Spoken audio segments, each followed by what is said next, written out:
All right, looks like we've got everybody in. So welcome everyone. And I want to let you know we will be recording this and we'll post it on NACU TV later today. We have a lot of great info, so let's go ahead and get started with LEAF. Be in control of your 21st century credentials. Joining me today are William McGee from the University of Georgia, Michael Wharton from the University of Georgia, and Jacob Jablonski from Wavelengths Technologies. We are going to start with Jacob. Awesome. Thank you, Jordan. Can you hear me? Yes. Want to make sure you hear me clearly.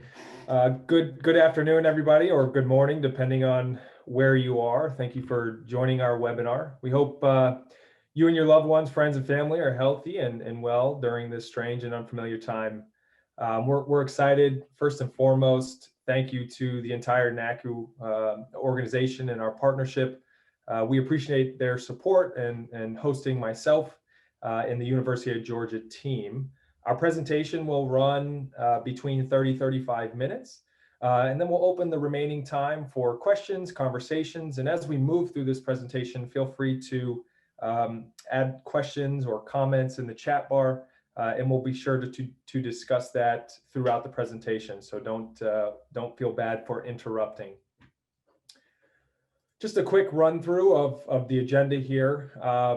We're going to talk about these three topics. My name is Jacob Jablonski. I'm the Business Development Manager for Wavelengths Technologies. Wavelengths Technology, just quick background, we're a access control manufacturer based out of Denver, Colorado. I'm based in the sunny Tampa, Florida area. Joining me today, as Joran mentioned, is Michael Wharton, who's a building controls engineering analyst, as well as Bill McGee, who's the Auxiliary Services IT Director at the Harvard of the South, the University of Georgia. So just today, as we're running through this presentation, in the back of your mind, I just want you to think of these questions in mind. And really, we're here to offer you advice when looking to upgrade your credentials. So important things to think about. When you're buying cards every year, are you able to price shop, or are you only buying cards from one manufacturer? Or also, when you're purchasing product, are you able to own the sources and really the licensing right to that technology?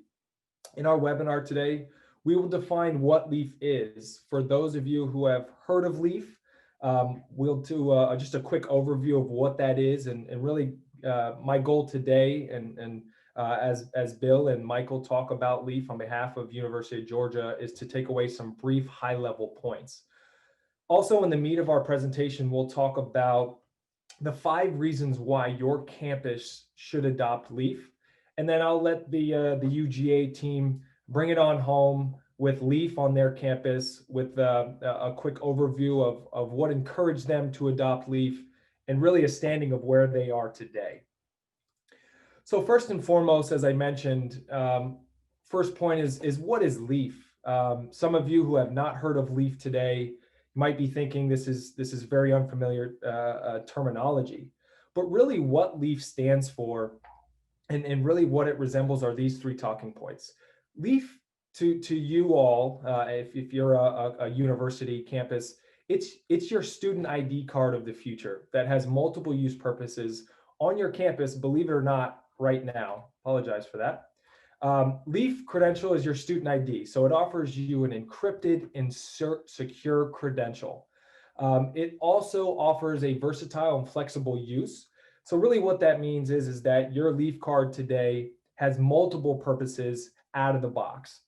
And then the last point is that there's an open ecosystem of manufacturers. So one point you'll hear us talk about today is that LEAF is not owned by Wavelengths.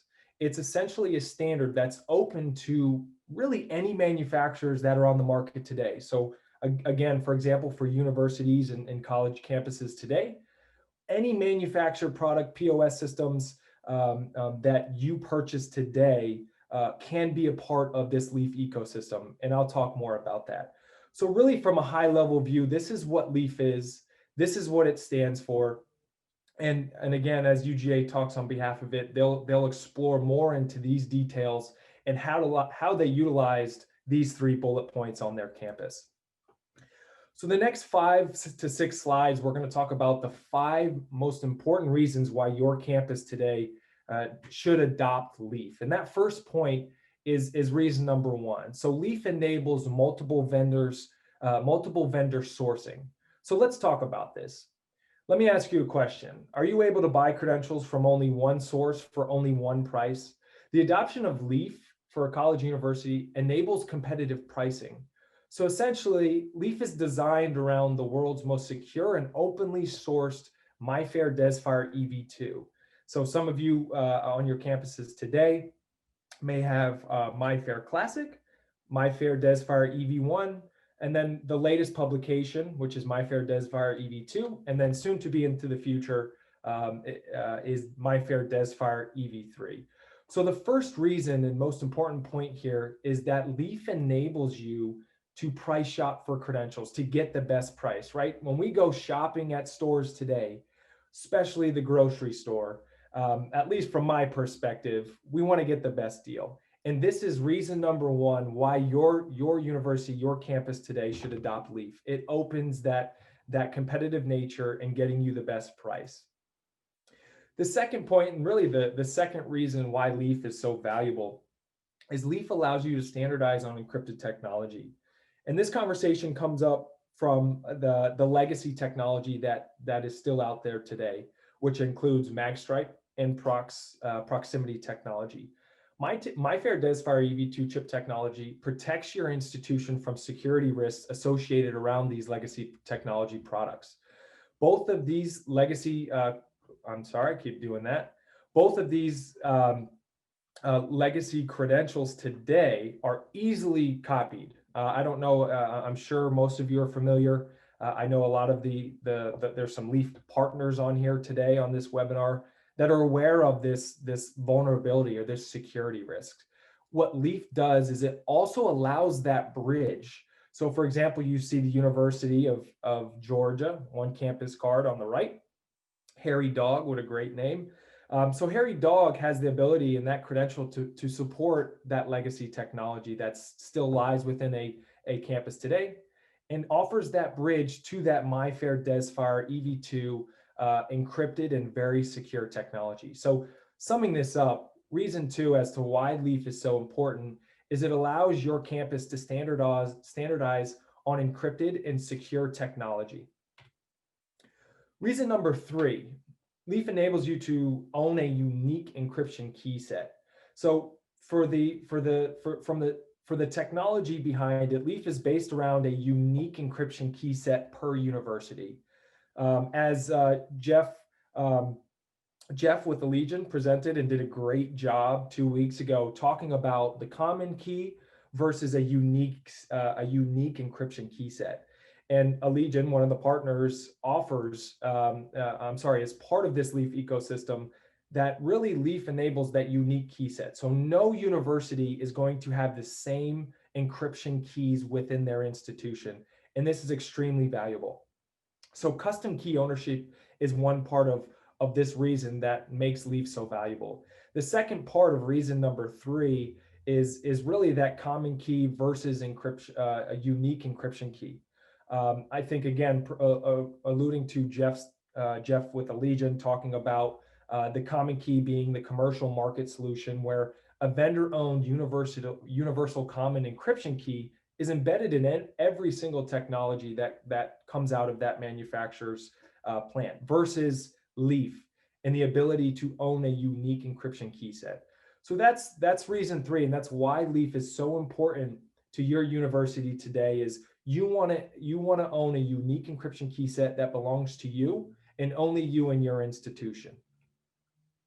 Reason number four, and please feel free to ask some questions, concerns as I go through this. I know I'm talking a lot, but definitely some good information. And if you have any questions, please stop me, please ask, and we'll discuss that topic. Moving on to reason number four. So Leaf guarantees you this device support on this one campus card. And I think UGA, Bill and Michael will be, I'm excited to hear them talk about this on their campus.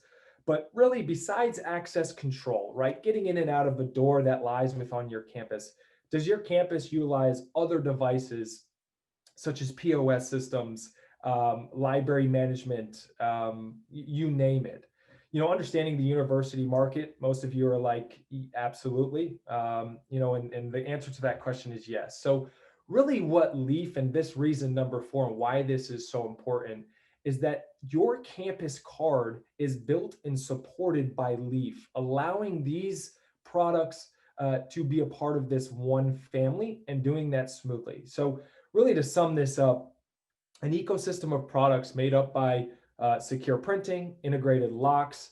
I know I mentioned Legion, ASSA ABLOY. There's many large partners that coexist within this ecosystem. Also logical access for student stations, student workstations, event ticketing devices, time and attendance, you name it, can be supported by LEAF.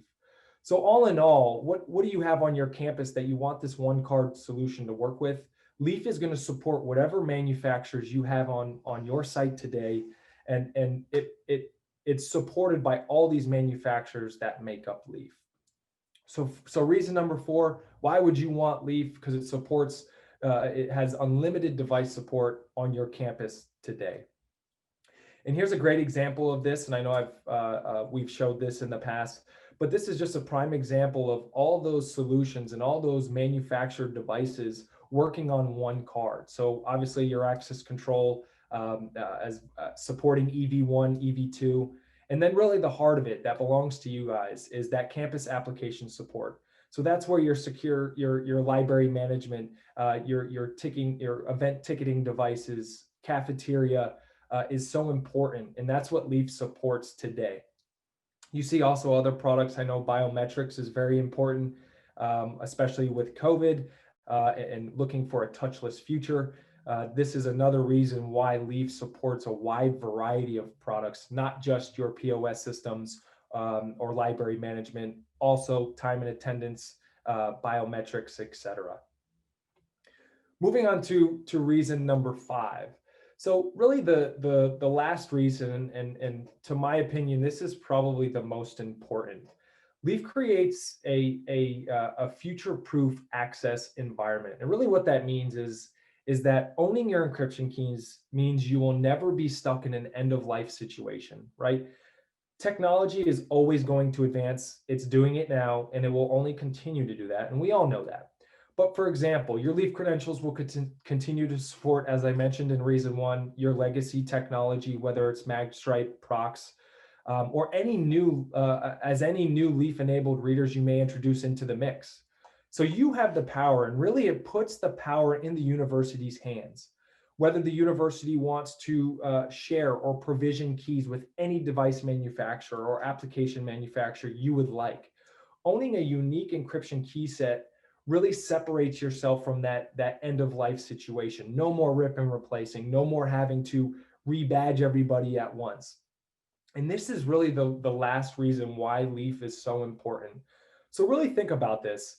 If you have the ability to adopt LEAF, and LEAF can be anything. It can be the UGA1 card. It could be, I have my Southern Connecticut State University Owls on my chest today. It could be the OWL card that I once held today. It doesn't matter what your campus is made up of. It doesn't matter what mascot your campus has today. The LEAF card can be adopted by your institution today.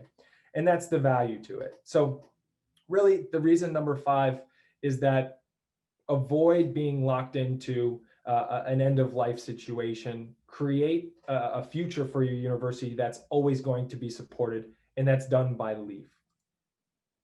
So I'm gonna kind of slow down here and just sum up quickly. Really, the final message of the 5 reasons.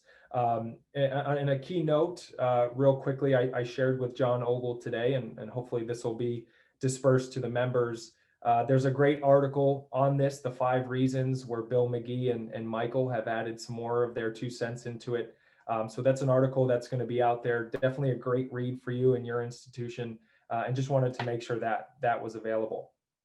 So the final message from me today summarizes LEAF and what it actually means to be in control. So ask yourself the question, right? Are you in control? Is your university your university campus actually in control of the technology advancements that are happening today? LEAF offers the ability to price shop, right? Don't forget that. LEAF will offer a bridge with the existing technology that sits on your campus today that might be that liability, that unsecured technology, Magstripe or Prox, to that future and encrypted card technology.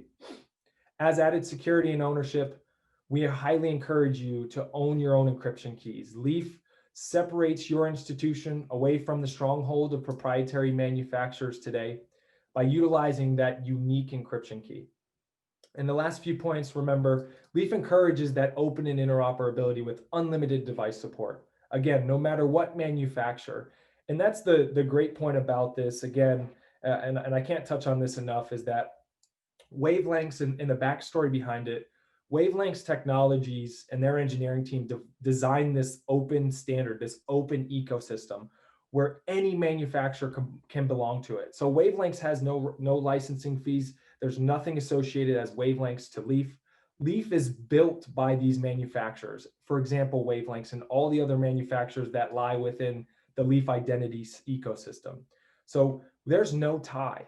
And how you build your Leaf ecosystem is completely up to you.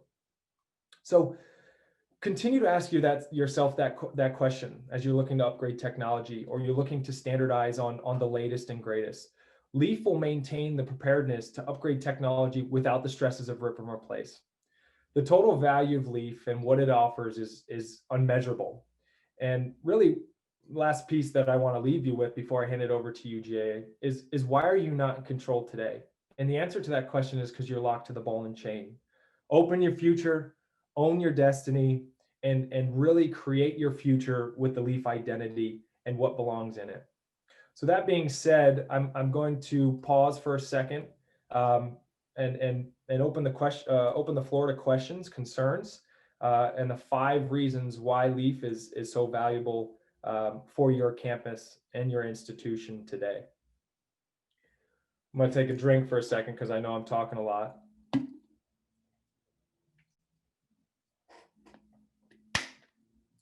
And how are we doing on time? I think we're doing all right. So I'm gonna, oh, there we go. Richard Wynn has a great question. So does Leaf support other technologies such as CEOS or iClass? So that's a great question. From a Leaf standpoint, Leaf is open to support whoever is willing to be part of the Leaf ecosystem. So does CEOS and iClass have the ability to be part of the Leaf ecosystem? The answer to that question is absolutely.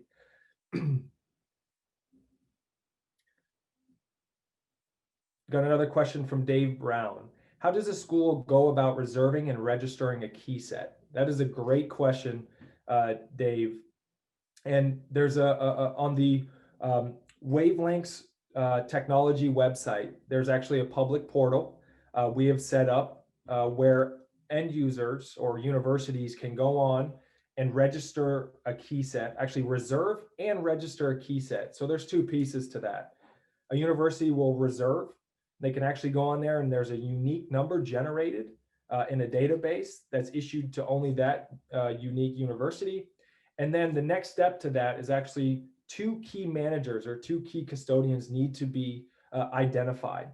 So this is a very simple process. I think Milton, I know I'm calling you out. I don't know if I believe Bill McGee, you can touch on this as well for 2 campuses that have gone through it. Maybe not as much for Bill. Bill, did we ever have you go through the actual reserving part or actually just sharing the keys? I can't remember. Both. Okay, awesome. Yeah, so we've set up really simply a portal where universities can go on. It's publicly available. Type in your institution, and really it's to get the process started today.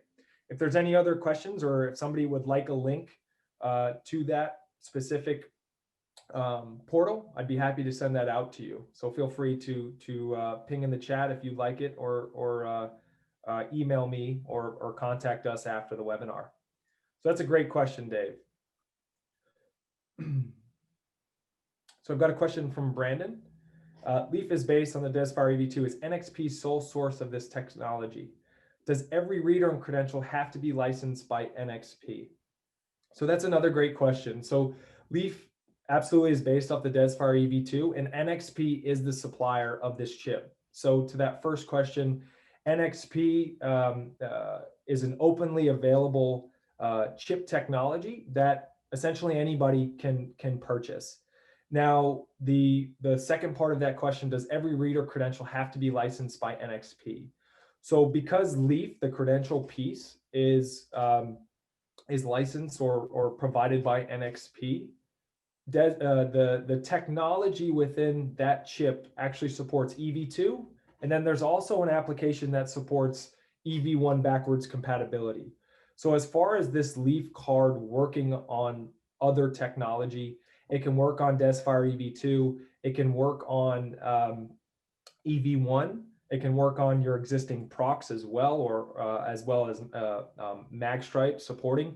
But from a actual reader standpoint, as long as the reader technology can support those technologies that lie within Leaf, then it will be compatible. So long answer short, the answer to that is no. Every reader does not need the license by NXP. And touching on that point too, Brandon, for manufacturers that want to be part of Leaf, there's no actual license fee to be a part of the Leaf ecosystem, which is a great point to that as well. So great question, Brandon. So we have one more question, and then I'll hand it over to you, Bill. And I apologize if I say this incorrectly. Leland, I hope that's correct. Would you distinguish Leaf from other chip technologies like MIFARE DesFire EV1 with encryption read keys and I think it's PAX A1 on application? Why is Leaf superior? And that's a great question. Michael, I'm going to hand the torch over to you, Michael, if you wouldn't mind. I know I'm kind of calling you on the spot. Would you like to answer that question for Leland? Be glad to, but I would like you to repeat it, please. Yep, absolutely. So the question is, how can you distinguish, or would you distinguish Leaf from other chip technologies like MIFARE DesFire EV1 with the encryption read keys on the applications? And then the last piece is, why is Leaf superior? Well, really, any reader that's able to read an EV2 card would be able to read the Leaf format. It's not so much that the Leaf format is the technology or the built into the chipset itself. It utilizes NXP's open architecture to do the read. So the Leaf is more like the way Bluetooth is well-defined standard that can operate across iOS and Android platforms. So it's more of a format on the card and the way the chipset is utilized than having a separate technology or standard with the chip smart card encryption. So your key set is what distinguishes you from everyone else, your encryption keys.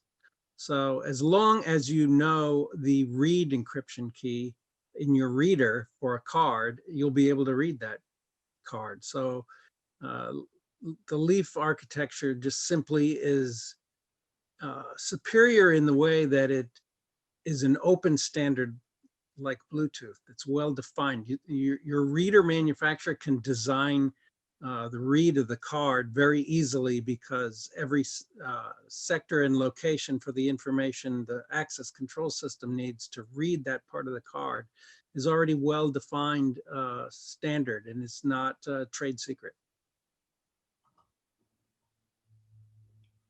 Yeah, that's a great point. We have one more question from Aaron. Great question. Am I understanding right that it's a way of organizing the files or info on the chip, which is the MIFARE technology? And you're absolutely right, Aaron. And the way I like to define it, to simplify it, is that this Leaf card, I have it somewhere. I thought I had it somewhere. But this Leaf card, I define as filing cabinets. And within within the filing cabinets that do different functionality, is the actual information of those other products, but it's actually secured by the technology. So hopefully that makes sense. So what's in these files or in these cabinets is communicating and creating an action, but the security to it is actually the MyFair technology. So that's a great question, and I hope that makes sense, Aaron. So carrying on, I know we're coming up here on the half hour, and I want to make sure I give the UGA team some time, and those are some great questions. So I'm going to carry on here and hand over the torch to Bill. And before I do that, just to sum up this and kind of lead into the UGA spotlight, is I'm really excited to hear from Bill and Michael, and I know we've done this quite a few times. So great opportunity here to see how and why Leaf was adopted by UGA and their UGA One card, and also to give them an update, to give the audience an update on where they are today. What has Leaf enabled them to do, and really where they stand today. So without further ado, Bill, I'm going to hand the torch over to you and let you go for it. You're on mute, Bill. There we go. Thank you, Jacob. You're welcome. Before we jump in, there was one last question about encoding the card. We use a product that I'll talk about in a minute called Valid software, and it will encode the EV2 cards. And as far as what hardware software you use to manage the cards, also create apps, you can use your basic software to read write to the card. And we'll talk about that and let Michael talk about that in a few minutes as we get into some of the technical side. Coming back to my slide here, why UGA chose Leaf. There was a problem. The problem was we had aging technology. We were using magstripe, barcode, low frequency procs, all products that had been out for, 20, 30 plus years, magstripe even longer. And they were easily duplicated. You could take and, with the right hardware you buy off eBay, you could take someone's procs card, key fob, whatever the case may be. If you could get your hands on it, you could duplicate it. And that's been done to several people to prove the point, and it was really eye-opening. So the problem was we had this technology that was outdated. We had this technology that was no longer secure in our eyes that we needed to bring to the 21st century. So we started and decided, okay, what is our problems? Where do they lay? We started laying them out in order.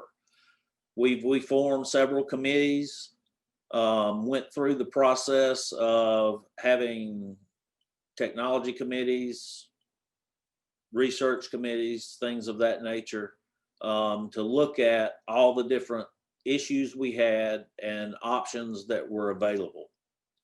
In our due diligence, we went through, and along with those committees, we empowered them to go out and find vendors, to talk with other manufacturers. We had everyone that we could find come on campus and do demos. And what we found was everything was I'll call it a proprietary solution, because once you bought into that technology, you were sort of linked to it for life. If you wanted to change your security system, you had to rip and replace it. With what we were looking for was a 15 to 20 year solution that would carry us forward and allow us flexibility to bring in other vendors, other technologies, go through and be able to add our transit system, to have our one card system, to have our POS system, our library system, our vending machines, anything that was contactless with NFC, we could add to our program. So as we went through, and Michael will talk about this a little bit, we found, of course, Desfire EV1. It come out in 2007. We started this committee in 2017, so it was already a 10-year-old technology. We researched and found, okay, well, there's Desfire EV2. It was released in 2013. So it was a 4-year-old technology, very new, still very new to the market here in the US, but widely adopted across the world.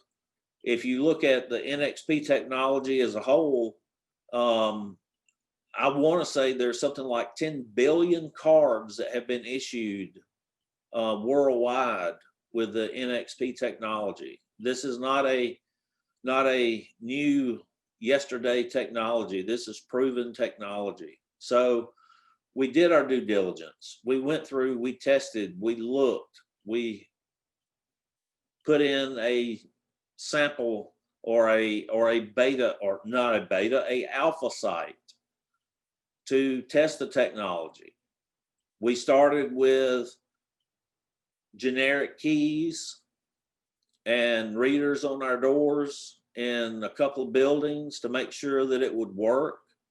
After we saw that it would work, we went through and we started the process of looking at what it would take to go to our own institutional keys so that we would be unique and have that ability to not only share our keys with other manufacturers that were willing to be part of the LEAF consortium, but we had control. And if we decided we no longer wanted to work with that vendor, we could pull it back and work with a different vendor. If something happened security-wise to our key, we had the ability to roll that security so that we were no longer at risk. If you had a common key from a common vendor and that security was breached, then if it was breached in California, it was breached in Georgia. We didn't want that kind of exposure. So a lot of thought, a lot of time went into deciding how we move forward. And what we did during that time, which was almost a year, we put out an RFP. We said, is there anyone out there that can tell us what to do? We got a couple of replies. We only got one that was really card related, and it wasn't necessarily a match for our requirements. So we looked inward and found that we had the technology here on campus, the expertise here on campus, and the personnel that could lead this project forward. One of the lead technical experts, subject matter experts on this project was Michael Wharton, who's going to talk here in just a second. He's the one who found the LEAF and EV2 and brought Hugo from Wavelengths to the table and started explaining to us what the difference between Wavelengths and LEAF was from other companies that give us the wherewithal to decide that we had done our due diligence and we were ready to move forward. So with that, Michael, I'll turn it over to you to talk about our chosen solution, which was LEAF. Thank you, Bill, and welcome everybody. Early on in our research into smart card technologies, it was becoming increasingly apparent that vendors had several ways of locking you into their product and limiting your choices for future product purchases. We had spent many whiteboard sessions with vendors coming in and describing their product. We researched every chip technology for a smart card and realized that NFC, or near field communication, was the way to go. And EV2 from MyFair was the standard we wanted because it was the leading technology that could take us into the future. And there was at the time 10 billion cards deployed worldwide. So it was a fairly obvious choice for us to go that route. We had found at the time there really wasn't a lot of readers available that could read an EV2 card. Amazing enough, with 10 billion cards deployed, there was readers available from overseas manufacturers, but nothing in the States that we could find until one day discovered with a call with an engineer at Wavelinks that their readers sold today were EV2 compliant and not just able to read the unsecure sectors of the card, but the full use of the EV2 card. So in talking with them, they described the Leaf architecture, and it was becoming intriguing to be able to have an open standard like this available on our card, which would give us the ability to be in control, essentially. So in order for a reader to be able to read a smart card, there has to be encryption keys that are known, and this is entitled a read key, to be able to read an application on a card. And there also has to be something that tells, or on the card, that the reader knows where to look on the card for the information, and that is essentially the application and the format of the card. This is where Leaf comes in, because all of this is well defined. And the applications, when we were just exploring other vendors, were described very vaguely. We couldn't make any determination of how we would make their particular product work with another reader on the card, because really the card is your foundation.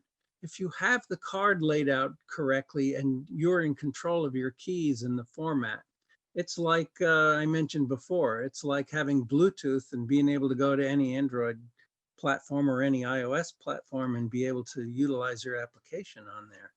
So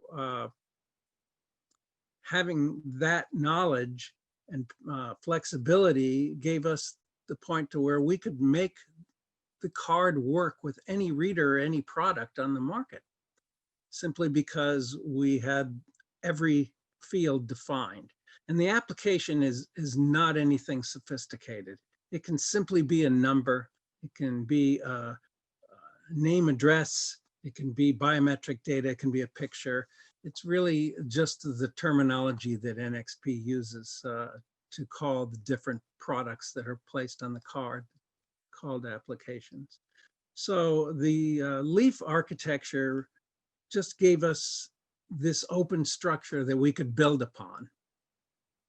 And that way we would avoid the situation where later on that some new all-in-one lock reader, card reader, maybe a USB platform reader, we didn't want to be locked into one specific vendor to supply that.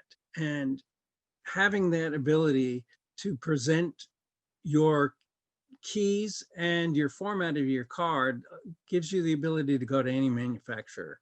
And that's the structure and format we wanted to build upon, and gives us the open architecture format that future-proofs our card for years to come. And with that, I'm going to go back to Bill. Excellent. All right.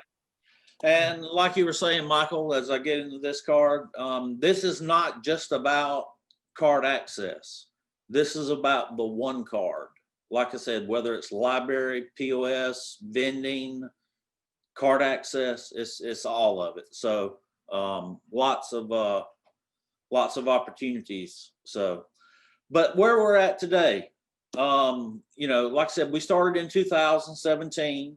We're currently in year 3/4, maybe 4 3/4. What have we done? We've deployed some 700 plus Prox readers. We deployed 900 plus, or 700 plus MagStripe readers, 900 plus Prox readers. We've deployed USB readers into locations like our library.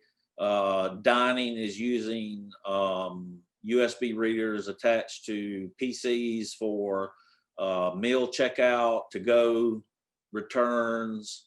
Anything you can use your card for, you can use it with the technology. Right now, we've issued in total over the last 3 years around 40,000 new smart cards. And what we've done, we decided instead of doing a single cutover and recard event, we decided we would do a phased implementation. So what we started doing was in a very quick hurry, we decided that we would give the incoming class the EV2 cards. And this was before we actually even made the final decision, because we said, even if we decide not to, there's no reason not to give them this card. Because on the card in the phased implementation, we still have the MagStripe, we still have the barcode. We're coming up on the time frame where we'll start to remove the MagStripe and barcode from cards that are being produced. Every year we, freshman orientation, we put in somewhere between 5,500 and 6,000 cards. And of course the old ones roll out. So in a 4-year window, we would be able to, or 5-year, depending on the graduation time, sometimes 6, but hopefully 4 years, we would be able to roll through and give everyone a card that has only the NXP EV2 technology. For the staff and faculty, we will recard those as necessary. During this project, we had support from our president down, and that was very important. They funded this entire project. And so no one had to buy new cards. No one had to buy new readers. No one had to pay for the install of the readers. We were very fortunate that our administration saw this as a critical need, and from a security standpoint, that it was absolutely necessary to move forward and move away from the old technology of MagStripe and Prox. So, what do we have to look forward to? Someone asked earlier about card production. We're using a product called Valid, VALID. It's a hosted card solution. It works extremely well with EV2. Out of the gate, I'll say it had its challenges, but they were a great partner, not just a vendor, but a great partner. They worked with us. They made the product work, and it works extremely well. Today, we have no issues, no problems with it. What else are we looking to do?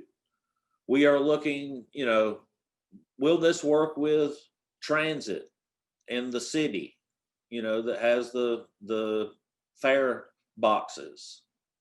We can set it up so that they can accept our card, and students can ride and pay for it, or the university can be charged, however the deal works out. Like I said, we have it in our library.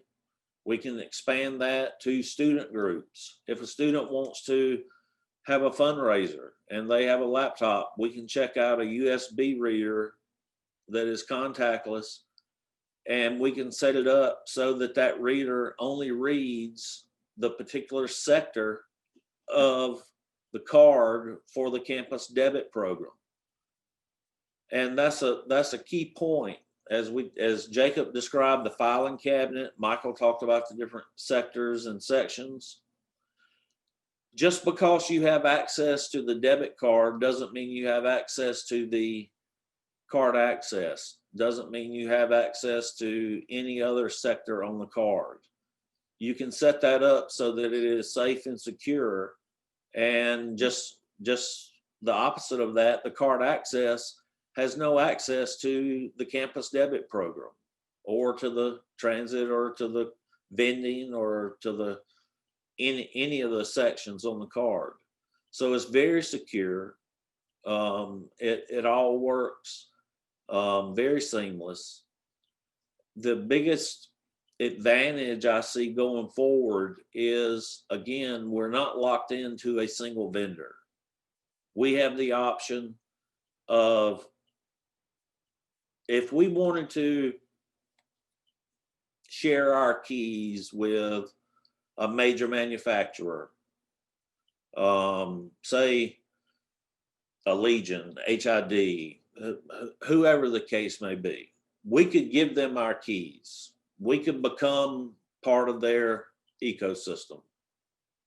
Or we can remain where we're at, which is where I believe we'll stay, which is independent, in charge of our own destiny, and able to make the choice of where we buy our readers, where we buy our cards, and how we take care of them.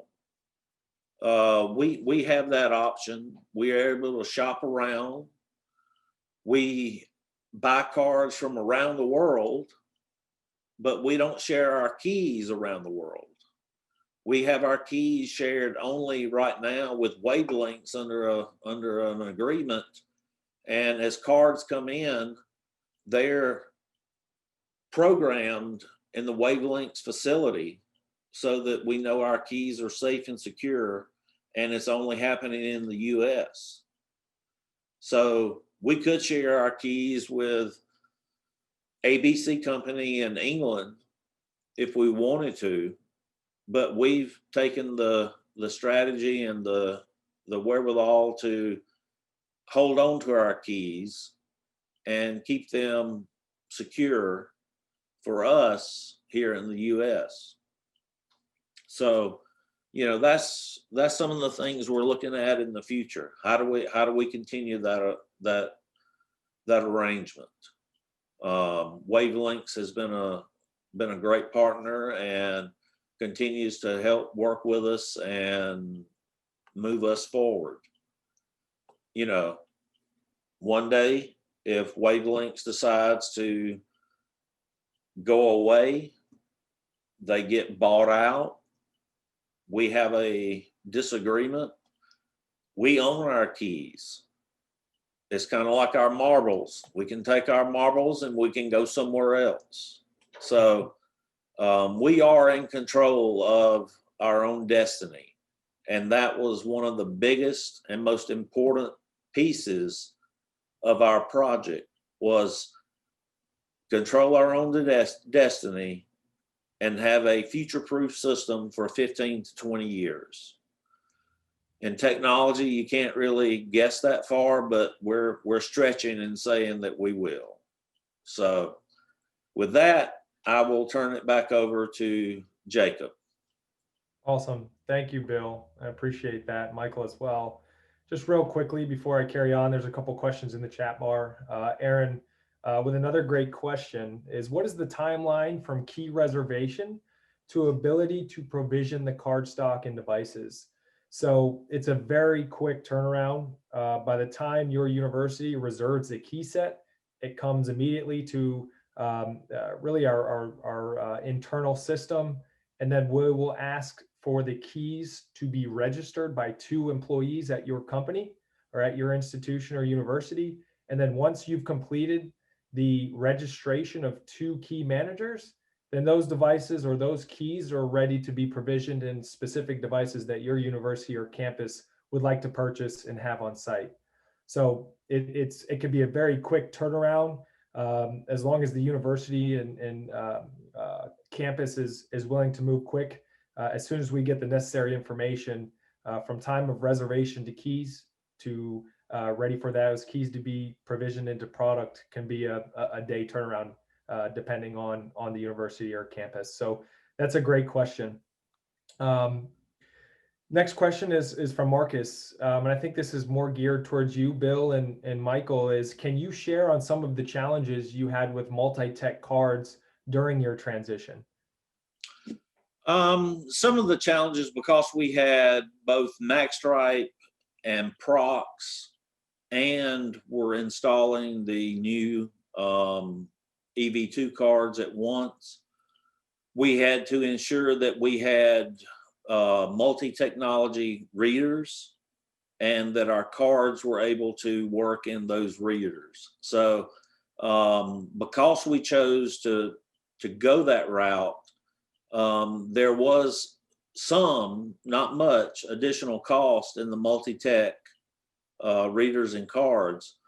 But overall, honestly, we really didn't have any major issues. The biggest issue we had was having users come in and get their new card. We still have Prox readers, or let me back up. We still have people with Prox cards that are able to use their Prox card on a Wavelengths reader that is a EV2 reader. We're getting ready to turn Prox off on those readers, and I won't say force, but strongly encourage them to come get a new card. So that's really the only issues we had. The installation was smooth. The transition was easy. It was well thought out, well planned, and having the backing again of the senior leadership and administration of the university helped the deans to share that with all of their schools and make sure that everyone was ready and prepared. As part of the committee, I personally took on the responsibility for identifying and emailing every person on campus. We created a program that would give me their email addresses based on card usage, and I would email them as we set up the week or time period for the replacement, give them time to get their cards changed out, and then we would come through and change out the readers. Very, very few problems. Great. Thank you, Bill. And then just real quick, and I want to get to the last question concern. Before I do, just some quick resources for you. The leafidentity.com is a website set up that tells you all further information that you need to know about Leaf, who the partners are. If you're a vendor on the call today, how to become a part of the Leaf ecosystem and what that requires. So there's some more information there. Feel free to look at it. You can also see the products that are available in the Leaf ecosystem. Wavelengthstech.com. That's our Wavelengths Technologies public website. You can go on there, look at the products, and then also look at how to reserve a key set on there as well. So that's the website for reserving a key set for Leaf. The onecard.uga, any other information that you need to know about University of Georgia, how their process went, or further information on their transition and where they stand today, please visit that website as well. And then obviously you are all aware of the NACU.org and the NACU website. And a question was, yes, this webinar will be available on the NACU website. That being said, there was one more question, concern, and Marcus, thank you for stepping in there And Leland, I apologize, maybe I on my end wasn't clear. The technology, the NXP technology is the actual chip technology that sits in the plastic card. So from a technology standpoint, it is an EV2 credential, EV2 chip technology that can also support EV1 and then also EV3 for the future with specific applications. And that's what Marcus had touched on. Really what Leaf is, it's the format used on the card that allows this functionality. So the NXP technology, EV1, EV2, EV3 is the actual chip technology. Leaf as a standard and what a university would adopt is the actual format and interoperability that lies within that technology. So I'm glad you brought that up, Leland, and I hope that clarifies things. So that being said, I want to conclude our presentation. Again, my name is Jacob Jablonski. I'm with Wavelengths Technology. Feel free to reach out, ask questions alongside Bill McGee and Michael Wharton. Always a pleasure with you two. It's been a great ride, and we value the partnership, and also off to the NACU team. Thank you very much for supporting us and allowing us to flourish with this partnership. With that being said, Jaren, I will hand it back to you. Wonderful. Thank you, Jacob. And thank you, Bill and Michael. Great information, a lot of good questions, and provoked some discussion. So thank you all very much. Thank you all for attending today. We have a couple more events next week. Next Tuesday is a coffee break for parents. Doesn't matter what age your kids are. Please sign up and join us. That's a fun group that gets together and chat and share things. Crystal will be hosting that. And next Thursday, we have another expo showcase that John Ogle will be hosting. So we hope that you will visit NACU.org and sign up for those. A couple people have asked about NACU TV or getting the link. Crystal will send out an email with a link in it later today or early next week, depending upon production behind the scenes. And then that links to these events also show up in the emails that we send out. We put in the links to recorded events, and they're all on NACU TV that you can find at NACU.org. So thank you all. Also want to remind you the call for proposals is now open. We're so excited. I know we can't meet on in person, but we've got a great platform. Very excited, and I hope everybody will think about submitting a proposal or two. If you have any questions or want to team up with somebody, reach out to me or someone else on the professional development committee, and we will get you collaborating with someone. With that, thank you all for being here. Special thanks to my guests, Jacob from Wavelengths, Bill and Michael from the University of Georgia. Enjoy your weekend.